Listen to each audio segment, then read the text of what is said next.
Margarida Tengarrinha, uma vida ao serviço da liberdade.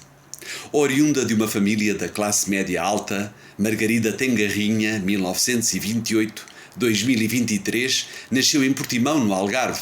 Filha de uma doméstica e de um bancário, também pintor e fotógrafo, era irmã do historiador, escritor, ex-deputado da Assembleia da República, fundador do MDP-CDE, José Manuel Tengarrinha. Uma das suas primeiras memórias, aos 5 anos de idade, foi a revolta dos operários algarvios, integrada na greve geral de 18 de janeiro de 1934, contra a proibição dos sindicatos pelo regime fascista. Iniciativa brutalmente reprimida pela Guarda Nacional Republicana, a que assistiu da janela de sua casa, por cima do Banco de Portugal, onde seu pai era gerente. Outro acontecimento que a marcou fortemente foi o 8 de maio de 1945, o dia do armistício, em que ocorreu em Lisboa uma das maiores manifestações anti-nazi-fascismo de sempre. Tinha acabado de fazer 17 anos e era então aluna do Liceu Pedro Nunes, à Estrela. Margarida integrou a multidão de portugueses que pelas ruas da cidade deu vivas aos aliados, vibrou de alegria com o fim da guerra e acreditou esperançosamente no fim da ditadura. Depois, houve outro fator importantíssimo para o seu despertar: as bombas atómicas lançadas pelos norte-americanos sobre Hiroshima e Nagasaki, que mataram milhões de pessoas inocentes. Um choque brutal para quem queria a paz e percebeu que, de facto, os Estados Unidos eram mesmo os polícias do mundo. Iniciou-se politicamente em 1948, com 20 anos, à época estudante, na Escola Superior de Belas Artes de Lisboa, a ESBAL, começando por participar de forma organizada na luta antifascista das fileiras do Movimento de Unidade Democrática, o MUD Juvenil, organização no seio da qual tomou consciência política. Em meados de 1952, foi expulsa da ESBAL, proibida de frequentar todas as faculdades do país e impedida de lecionar na escola preparatória Paula Vicente, onde era professora. Foi o preço pago pela sua ativa participação na luta pela paz, pelo desarmamento atómico e contra a reunião ministerial da NATO em Lisboa. Desprovida de qualquer fonte de rendimento, participou como redatora e ilustradora, assinando os trabalhos, claro está, sob pseudónimo, na revista Modas e Bordados do jornal O Século, dirigida durante anos pela ativista feminina Maria Lamas. Nesse ano de 1952, aderiu ao Partido Comunista Português, o único partido ilegal da oposição que então existia e enfrentava a ditadura fascista. No seu livro Memórias de uma Falsificadora, a luta na clandestinidade pela liberdade em Portugal, e das edições Colibri 2018, conta, passo a ler: éramos jovens e queríamos um mundo melhor, num Portugal onde graçava a miséria, dominado por um pequeno grupo de pequenos financeiros, monopolistas e latifundiários. Éramos jovens e queríamos a liberdade, pois abafávamos num Portugal dominado por todos os medos. A censura omnipresente cortava notícias dos jornais, impedia peças de teatro, proibia a publicação de livros pela grelha estreita de um índex tão feroz quanto o da velha Inquisição. A polícia política, a PIDE, era uma sinistra aranha que, desde o covil das torturas na Rua António Maria Cardoso, em Lisboa, e na Rua do Heroísmo, no Porto, estendia a sua teia pelas cidades e aldeias, pelas fábricas e empresas, as escolas e os quartéis, alargando-se por uma rede de informadores e bufos que eram os seus olhos e ouvidos. A PIDE podia prender, torturar e matar imponentemente e tinha ainda uma outra arma mais discreta e não menos eficaz: tirar o pão ao adversário. Em 1954, Margarida iniciou um percurso político de militante semiclandestina do Partido Comunista Português, um ato destemido e generoso que implicava muitos perigos, sacrifícios e renúncias. Um viver solitário, afastado do mundo e, simultaneamente, um viver solidário, como parte de um todo de entrega ao coletivo partidário. Uma opção política e humana que tudo mudava na vida de quem a assumia e, por consequência, na vida das suas famílias e dos seus amigos. Passo a ler. Esse foi de facto um momento decisivo, em que a angústia pelo inevitável corte brusco com a família, os amigos, a vida cotidiana, as expectativas profissionais na área das artes e o medo dos perigos reais que iríamos enfrentar se misturava com a exaltação de um romantismo revolucionário, um sabor à aventura e destemor juvenil, animados pelo prestígio que os clandestinos tinham entre nós. No ano de 1955, com 27 anos, juntamente com o seu companheiro, o pintor e escultor José Dias Coelho, militante e dirigente do PCP, com um passado de prisão e tortura às mãos da PIDE, na campanha de Norton de Matos em 1949, Margarida entrou na clandestinidade. Ser clandestino implicava ter um nome falso, construir uma personagem, adotando uma nova forma de vestir, pentear, falar e agir, por exemplo, usar documentação falsa, ser discreta, montar uma história verosímil sobre a sua origem. Abriram-se-lhe 13 anos de vida clandestina, desde 1955 a 62 e mais tarde de 1968 a 1974. Intercalados por 6 anos de exílio passados, primeiro em Moscovo, na antiga União Soviética, onde trabalhou com Álvaro Cunhal, o dirigente histórico do Partido Comunista Português, e depois em Bucareste, na Roménia, onde exerceu a função de redatora na Rádio Portugal Livre. Com identidades falsas, Margarida, o companheiro e a filha Teresinha, então com 2 anos, arrendaram um apartamento no 4º andar do número 4 da Avenida Rio de Janeiro, em Lisboa, procurando dar aos vizinhos uma aparência de normalidade que encobrisse as tarefas ilegais a que se dedicavam. A casa era paga pela direção do partido e o casal recebia um pequeno valor mensal para as despesas que tinha de gerir com muita parcimónia. Esta casa seria a primeira de muitas em Lisboa e fora de Lisboa, onde viveria nestas condições. Margarida Tengarrinha conta que as casas clandestinas mais procuradas pela PIDE eram aquelas onde funcionavam as tipografias, onde se imprimia o jornal Avante, órgão oficial do PCP.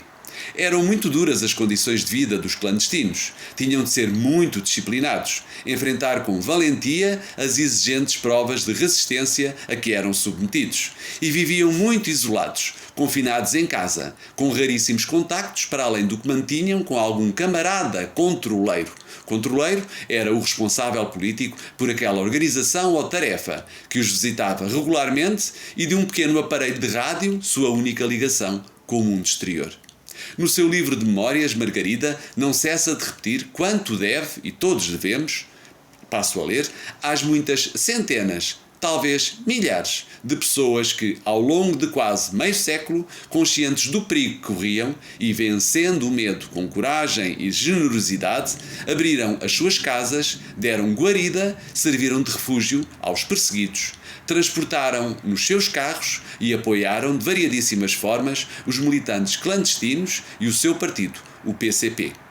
Amigas e amigos, sem os quais a nossa luta teria sido muito mais difícil, se não quase impossível.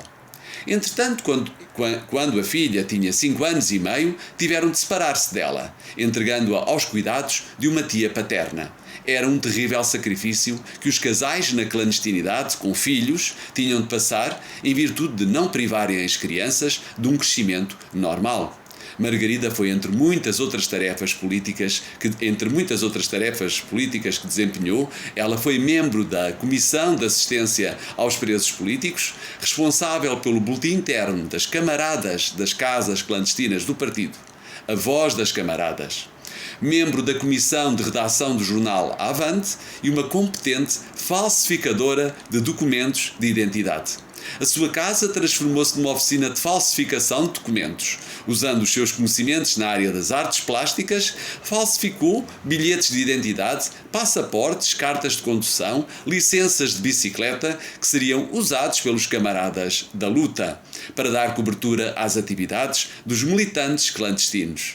Foram 19 anos e meio a viver na clandestinidade em que Margarida conseguiu o raro feito e admirável de nunca ter sido presa, tendo em conta a crueldade e experiência da polícia política, com uma extensa rede de vigilância. A mesma sorte não teve o seu companheiro.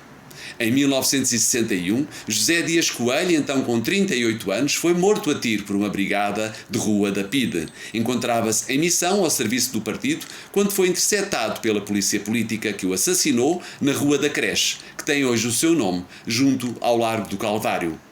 Margarida Tengarrinha, à época já com outra filha pequenina, com 2 anos, a Guida, não pôde sequer participar no funeral do marido. Seria muito perigoso na sua condição de clandestina. Porém, foi ela própria quem redigiu e paginou o artigo sobre a morte do companheiro na redação do Avante. Carlos Abu Inglês, seu camarada e amigo, casado com uma das irmãs do artista, opositor político, à época preso em Peniche, quando soube da notícia do assassinato de Dias Coelho, escreveu este poema em sua memória. Para que cantar-te, amigo, se o meu canto não pode dar-te a vida, estremecida?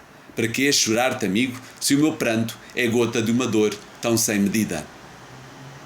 Antes da morte de José Dias Coelho, Margarida e o marido, a partir das fotografias que tiraram ao arquivo do partido, na posse de toda esta informação sobre a história da organização, redigiram em parceria um livro, A Resistência em Portugal. O livro, editado em 1962 no Brasil, em 1963 na União Soviética e em 64 na Roménia, tinha como objetivo suscitar na opinião pública internacional um grande movimento de solidariedade para com a luta dos antifascistas portugueses e pela amnistia dos presos políticos. Em meados de 1962, Margarida partiu com a filha mais nova para a União Soviética, onde viveu durante alguns anos exilada. Em Moscovo, entre outras tarefas, colaborou com o secretário-geral do Partido Comunista, Álvaro Cunhal, na redação do seu livro Rumo à Vitória. Entre ambos haveria de nascer uma amizade que ficou para sempre, tendo como elo comum o gosto pelas artes. Na União Soviética, depois de vários anos de cativeiro e privação cultural, pôde finalmente saciar a fome de espírito, aprendendo a língua russa, visitando museus e exposições de pintura, assistindo a espetáculos de música e balé ou lendo revistas. Nos finais de 1964 foi enviada para Bucareste, na Roménia, onde funcionava a Rádio Portugal Livre e onde viria a exercer a função de redatora. A rádio, ao serviço do povo, da democracia e da independência nacional, transmitia clandestinamente em Portugal.